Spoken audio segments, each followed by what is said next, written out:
প্রতিবাদের নাম নকশালবাড়ি, প্রতিরোধের নাম নকশালবাড়ি, প্রত্যাঘাতের নাম নকশালবাড়ি, ছোট্ট একটা স্ফুলিঙ্গের নাম নকশালবাড়ি। আমার বাড়ি তোমার বাড়ি নকশালবাড়ি। নমস্কার, আমি অনিরুদ্ধ। 1967 এই স্লোগান আজ আর আকাশে বাতাসে শোনা যায় না। শোনা যায় না সমাজতন্ত্র প্রতিষ্ঠার আহ্বানও। তবুও নকশালবাড়ি আন্দোলনের তাৎপর্য আমরা অস্বীকার করতে পারি না। কারণ আজকের দিনেও তো লক্ষ লক্ষ মানুষ কৃষক শ্রমিকদের অধিকারের দাবিতে গর্জে ওঠেন।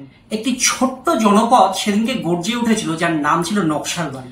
ভারতের রাজনৈতিক ইতিহাসে যা নিয়ে এসেছিল যুগান্তকারী পরিবর্তন। গত 28শে জুলাই ছিল নকশালবাড়ি আন্দোলনের অন্যতম পথিকৃৎ চারু মজুমদারের মৃত্যুবার্ষিকী। তিনি সেই অন্যতম ব্যক্তিত্ব যার হাত ধরে এই আন্দোলন স্ফুলিঙ্গের মতো ছড়িয়ে পড়েছিল সারা দেশে। হাজার হাজার যুবশক্তি সেদিন এক অদ্ভুত চালিকা শক্তির ওপর ভর করে ঝাঁপিয়ে পড়েছিলেন সমাজতন্ত্র প্রতিষ্ঠার লক্ষ্যে। যদিও ইতিহাস বলছে তাদের সেদিনের সেই আন্দোলন শেষ প্রান্তে এসে দিশা হারায়, তবু আজও আমার আপনার মতো সাধারণ মানুষের মনের কোণে বেঁচে রয়েছে নকশালবাড়ি আন্দোলনের স্মৃতি। বর্তমানে অনেকেই নকশালবাড়ির ইতিহাস বা নকশাল আন্দোলনের ইতিবৃত্তের কথা শুনলেই বলেন ওরা তো মাওবাদী। কিন্তু সঠিক তথ্য জানলে বলা যাবে 1967 নকশালবাড়ি আন্দোলন আর এখনকার মাওবাদের মধ্যে রয়েছে বিস্তর ফারাক। ফারাক রয়েছে আন্দোলনের রূপরেখায়, ফারাক রয়েছে পন্থায়। একটি গণহত্যার লক্ষ্য নিয়ে এগিয়ে চলেছে, অন্যটি সমাজতন্ত্র প্রতিষ্ঠার লড়াই, সম অধিকার পাইয়ে দেওয়ার লড়াই। যে লড়াই প্রতিটি সাধারণ ভারতবাসীর মৌলিক অধিকারের মধ্যেই পড়ে। 1967 25শে মে পুলিশের গুলিতে নকশালবাড়ির প্রসাদুজোতে প্রাণ হারিয়েছিলেন 8 জন কৃষক পরিবারের গৃহবধূ, 1 কৃষক ও 2 শিশু। তারা তাদের ফসলের ভাগ জোরদার মজুতদারদের হাতে বিনা পারিশ্রমিকে তুলে দেবেন না, আর তা নিয়েই শুরু হয়েছিল আন্দোলন। সেই আন্দোলনকে প্রতিহত করতে কিছু ধান্দাবাজদের সঙ্গে নিয়ে তৎকালীন পুলিশ বাহিনী মাঠে নামে। গুলি চলে নির্বিচারে, লুটিয়ে পড়েন আন্দোলনের অগ্রভাগে থাকা মহিলা শিশুরা। তাদের মৃতদেহকে অবশেষে সাক্ষী রেখেই আন্দোলনের আঁচ ছড়িয়ে পড়ে গোটা দেশে। এক সময় তা দেশের গণ্ডি পেরিয়ে ছড়িয়ে পড়ে বিশ্বব্যাপী। নাম হয় নকশালবাড়ি আন্দোলন। কিন্তু সময়ের সঙ্গে সঙ্গে ফিকে হয়ে গেছে সেই আন্দোলনের ঢেউ, নিভেছে স্ফুলিঙ্গের আগুনও। তবু কতিপয় মানুষ আজও 25শে মে স্লোগান তুলে নতুন করে সংগ্রামের অঙ্গীকার নেন, জড়ো হন নকশালবাড়ির প্রসাদুজোতে। ইতিহাসের দিকে নজর দিলেই মিলবে নকশালবাড়ি আন্দোলনের নানা তথ্য।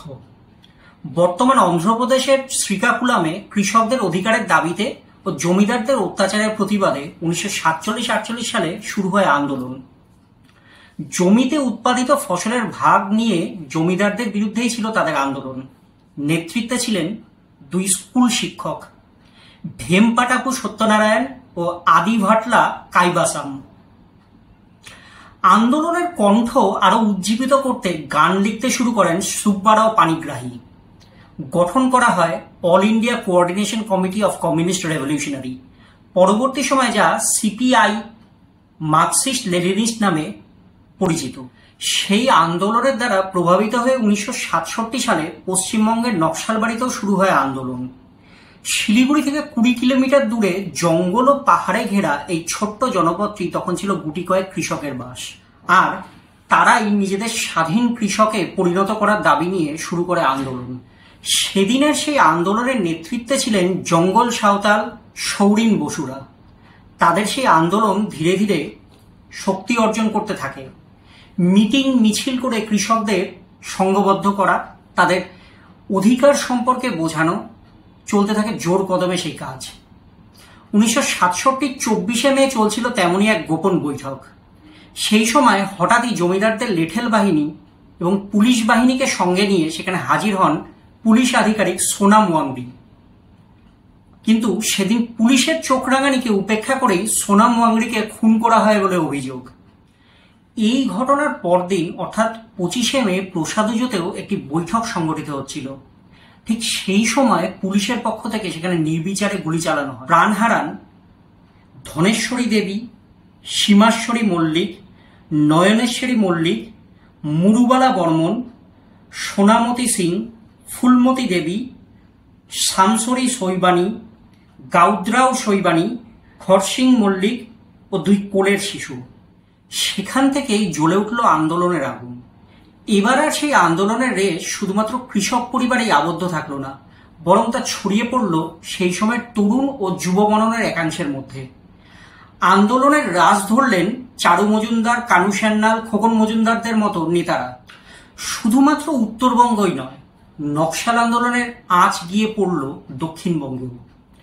70-এর শুরুর থেকেই প্রাতিষ্ঠানিক শক্তির বিরুদ্ধে রাস্তায় নেমে আন্দোলন করতে দেখা গেল এই অ্যানার্কিস্ট রেভলিউশনারিদের। তবে আন্দোলন তো শুরু করলেন, কিন্তু তার রূপরেখা কি হতে চলেছে?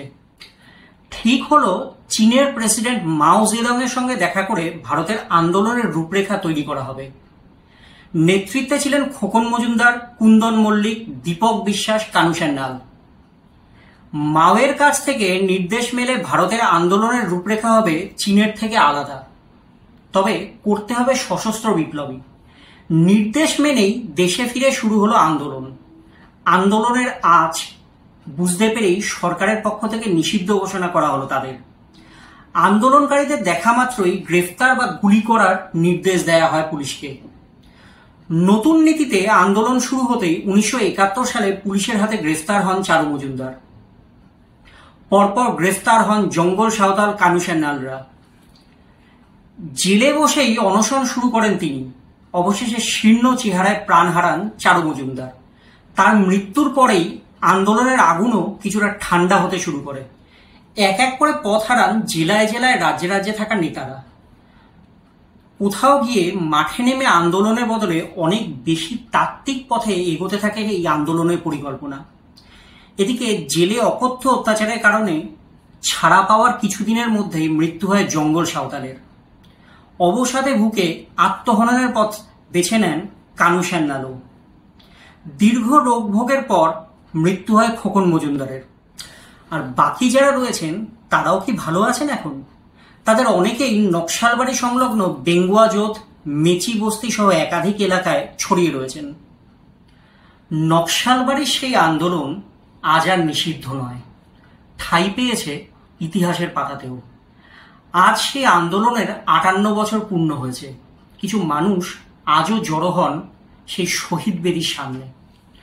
অনাড়ম্বর অনুষ্ঠানে স্লোগানও ওঠে। কোথাও যেন পুড়ে যাওয়া বারুদের মাঝের থেকে কিছু হাতড়ে বেড়ায় একদল হার না মানা সৈনিক, নকশালবাড়ির সৈনিক। এই ধরনের ভিডিও আরও দেখতে আমাদের চ্যানেলটিকে সাবস্ক্রাইব করুন। সেই সঙ্গে কমেন্ট করে জানান কেমন লাগলো এই ভিডিওটি।